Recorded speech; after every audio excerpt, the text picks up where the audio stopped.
Hey everyone, how you doing today? It is Friday morning, and you know what that means. We got to talk about some market I know nothing about, but Emil is going to introduce me to it because I know a lot of you want to invest in other areas. So Emil, thank you for doing this, man. Yeah, absolutely. So, Thanks for having me on. of course, I look forward to this every week. I always get to learn about new markets, ask questions, see what's going on. I compare every market to the market I know, so it's a lot of fun. Which market are we talking about today? Today we have Atlanta, which has been on a tear lately, as we'll dive into the numbers pretty soon. But I'm sure Atlanta's been on a lot of people's radars.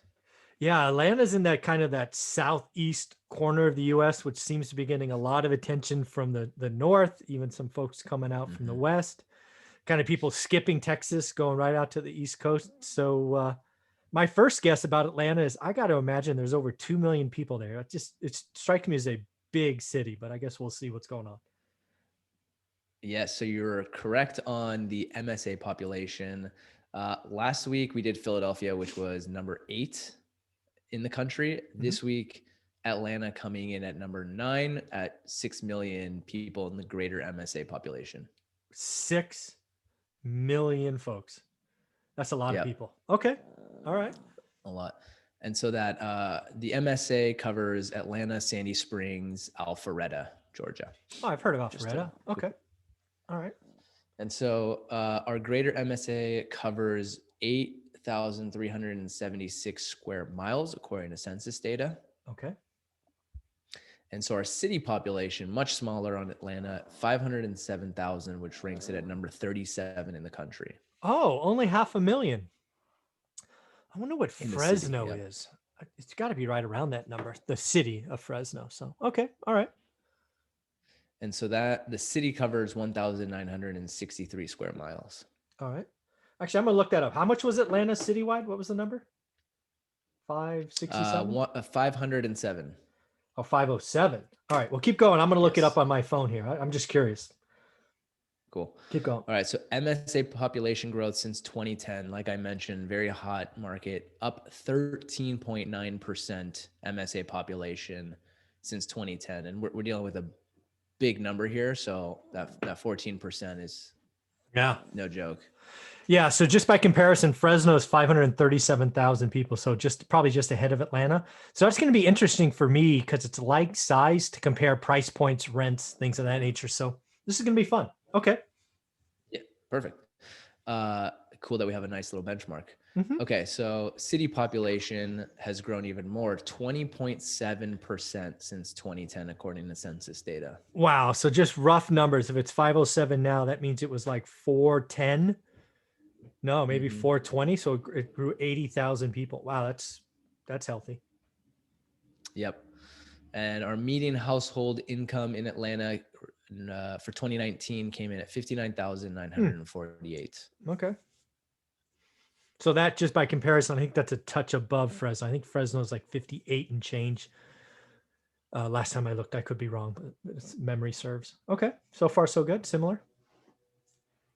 And our number of units of housing stock, 2.4 million, Hmm.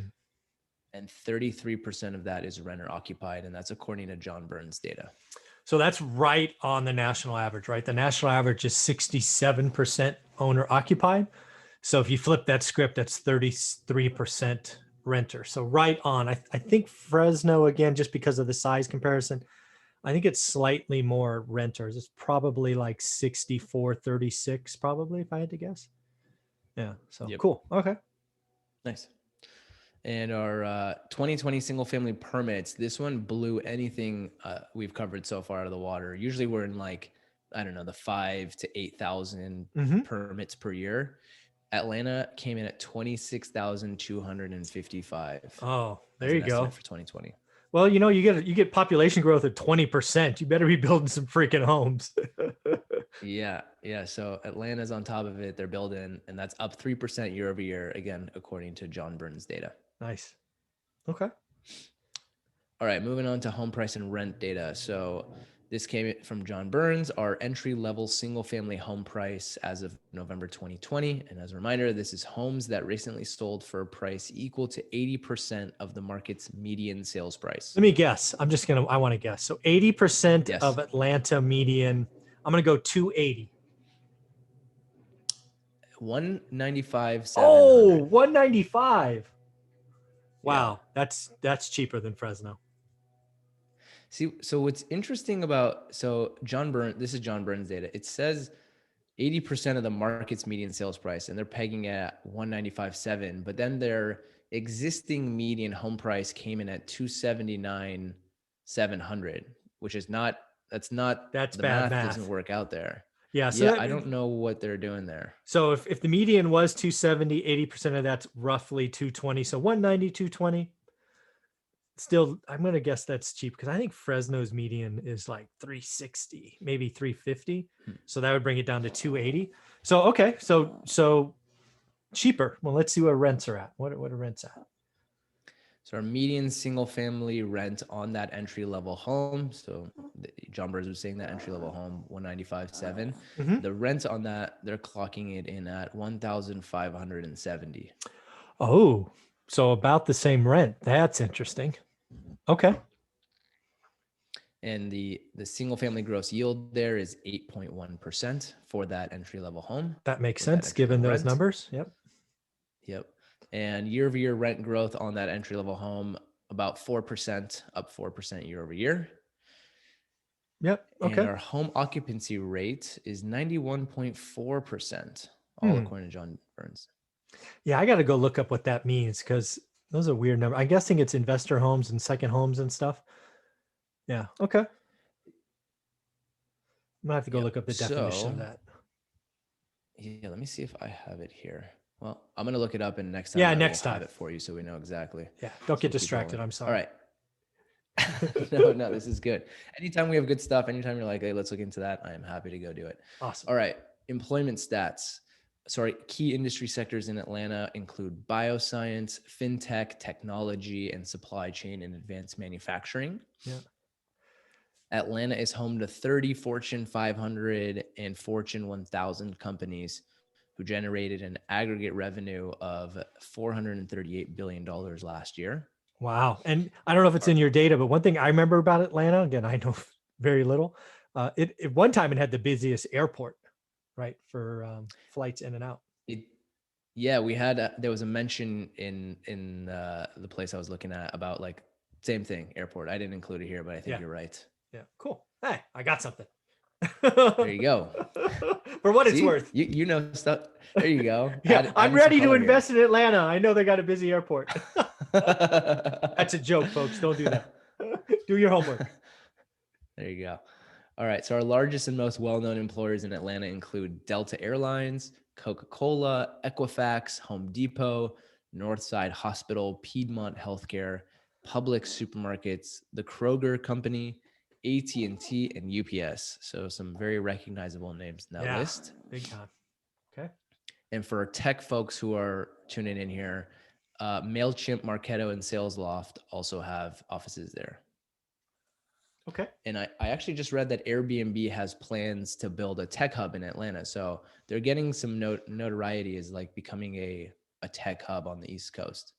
Yeah, there's going 5 years from now, there will be a tech hub. Is it Miami? Is it Atlanta? Is it Huntsville? Right. Huntsville's got more PhDs, I think, than, other than the Valley, probably more per capita than anywhere, given all that NASA stuff. So it's going to be interesting because there will be I'm convinced that the Silicon Valley that I grew up in the last 50 years kind of splinters, right? We just had more companies leave San Francisco. So it's like Dropbox just said, we're out. Pinterest, we're out. So they're going to go somewhere. And I think East Coast, warm weather, is probably a good option. Yep.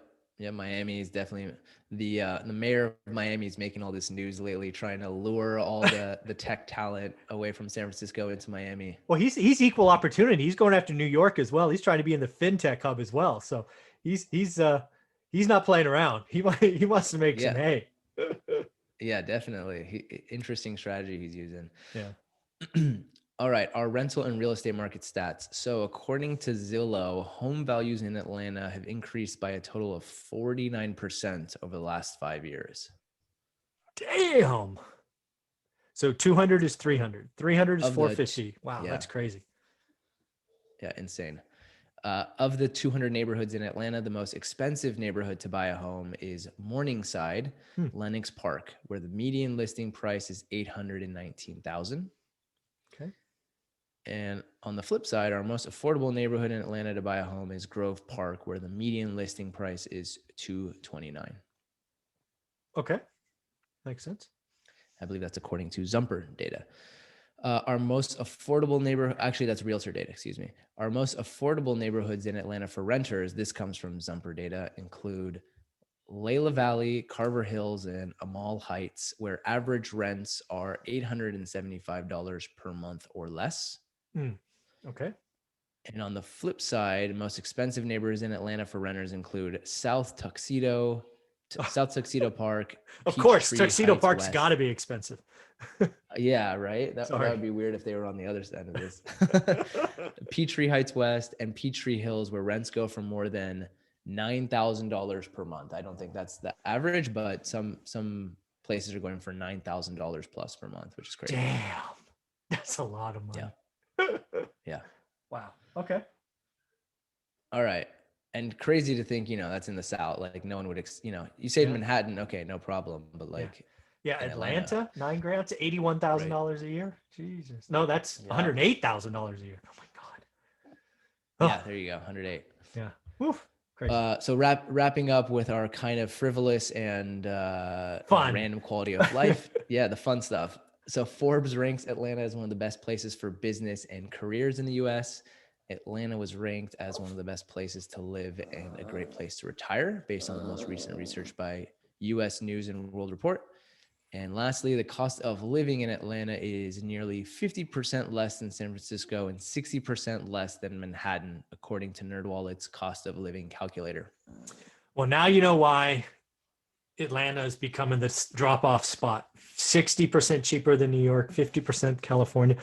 Folks, high tax areas losing, urban losing. Winners, the South. Clearly, it's happening these days. Yep. Yep. Any closing thoughts on Atlanta, or is there more to go? I'm just jealous. When I was looking to invest in 2017, Atlanta was on my radar, and part of me is just sad I didn't invest there. You kicked yourself in the pants.